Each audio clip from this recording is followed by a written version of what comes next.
You have been loyal to people who would not lose a night of sleep over you if you walked away tomorrow. I want you to think about someone you have shown up for consistently. You have rearranged your schedule, your peace, sometimes your finances to be there. Now, I want you to ask yourself honestly, if you disappeared from their life tomorrow, how long before they noticed? How long before they called? Because the answer to that question tells you everything about the return on the loyalty you have been investing. That question just put a face in your mind.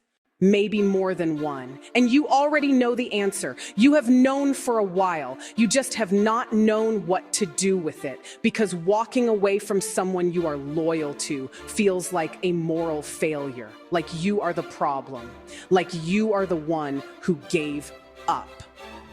This script is here to tell you that what you have been calling loyalty has, in some relationships, been a one-sided contract you never agreed to sign. And we are going to name exactly how it happened, where it shows up, what it has been costing you, and what becomes available when you finally stop paying. Let me ask how we learned that loyalty was the price of love. Nobody told us directly, it was demonstrated. We watched the women who raised us stay in marriages that were taking more than they were giving, stay in friendships where they were the one always calling, stay connected to family members who drained them seasonally and reliably. And they did not complain, at least not where we could fully hear it. They stayed because leaving felt like betrayal. Because in the communities and cultures many of us come from, loyalty is not just a value, it is an identity. It is what separates the good ones from the ones who abandoned their people. So we absorbed it young, the idea that love is proven through endurance. That the longer you stay, the more you give, the more you sacrifice without complaint, the more you are worth loving back. We made loyalty the audition we were always running, the performance that would eventually earn us the reciprocity we were quietly desperate for. And the world rewarded it. At first, people called us dependable, solid, ride or die. And those words felt like love. So we kept going.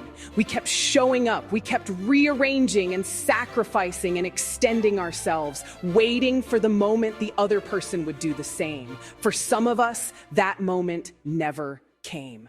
Now listen to this story. I knew a lady. I will call her Grace. Grace had a best friend of 9 years. They had history, real history, the kind built through hard seasons and shared memories. But for the last 3 of those 9 years, Grace had been the one calling, the one planning, the one traveling across the city while her friend never once made the drive in return. She told herself it was just a season, that her friend was going through things. She extended Grace the way she had been taught, fully and without a timer. One day she simply stopped. No dramatic conversation, no ultimatum. She just stopped initiating and waited to see what happened. 6 weeks passed. Not a call, not a text, nothing. And that silence told her everything she had been arguing herself out of knowing for 3 years. She was the only one keeping that friendship alive.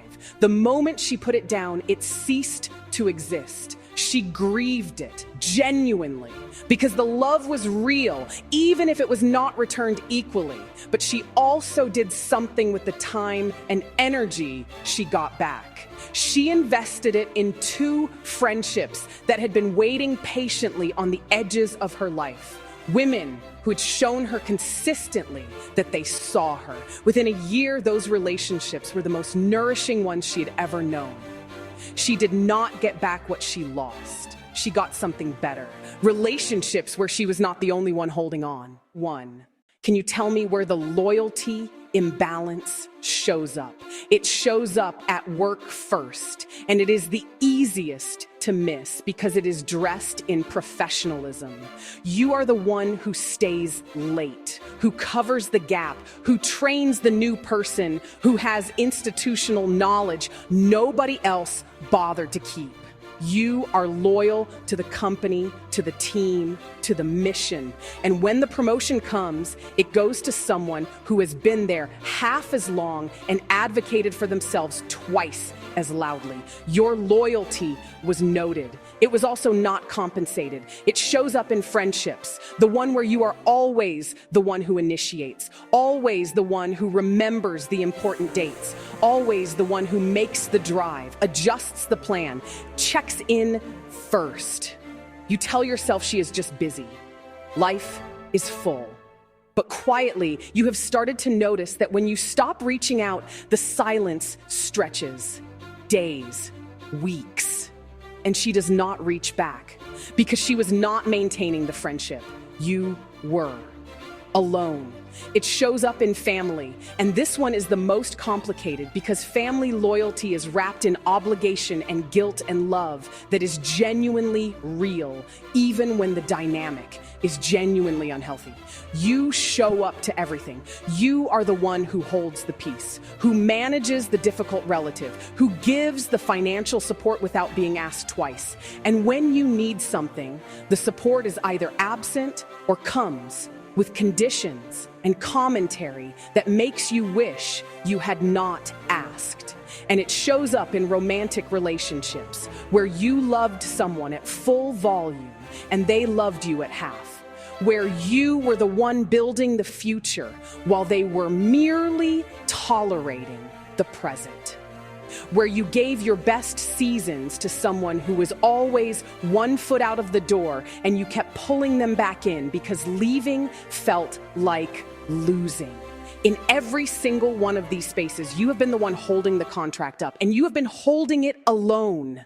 Let's talk about what reciprocal loyalty actually looks like. Most of us have never seen it modeled clearly, so let me be specific. Reciprocal loyalty is not perfect. It is not someone who never disappoints you or always gets it right. It is someone who, when they drop the ball, notices and repairs it without you having to perform your hurt loudly enough for them to finally see it. It is the friend who checks in when you go quiet instead of waiting for you to resurface.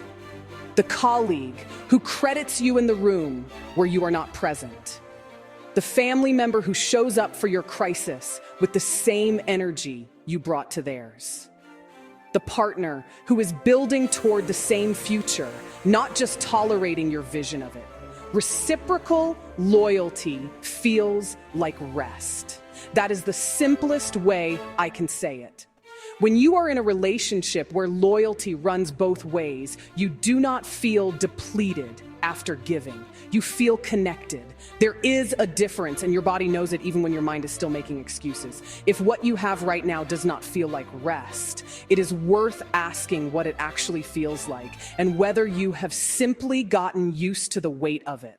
Listen to me. Loyalty is not a virtue when it is only yours. That is just a tax, and you have been overpaying for too long. The people you have been loyal to at the expense of yourself are not bad people in every case. But they are not your people if the loyalty only ever moves in one direction. Your people are the ones who would notice your absence, who would reach, who would show up without being asked and without keeping score. You deserve that, not eventually, now. And the first step toward it is being honest about what you are currently holding and asking yourself whether it is actually holding you back. Put it down, see what chases you. That answer is your real answer.